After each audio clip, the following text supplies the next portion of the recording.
Facebook ha? Bakit po, Nay? Nagmumura ka dito, oh. Sabi mo, ha, tang-ina, laro. Yan ba yung mga nalalaman mo sa school?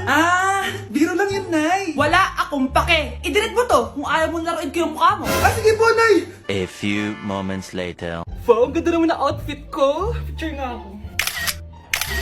Anak, ano naman itong pinost mo? Bakit ang ikli na shorts mo? Ang ganda ko dyan, no, Nay? Akala mo kinaganda mo yan? Ang pangit! Baka bastusin ka ng mga lalaki. Grabe ka naman, Nay! I-delete mo yan! Next time, magpajama ka na lang. Yung tago lahat, pati mukha mo. Wow! Thank you so much, Mommy! You know that I love chicken nuggets! Ay, di pala chicken nuggets to.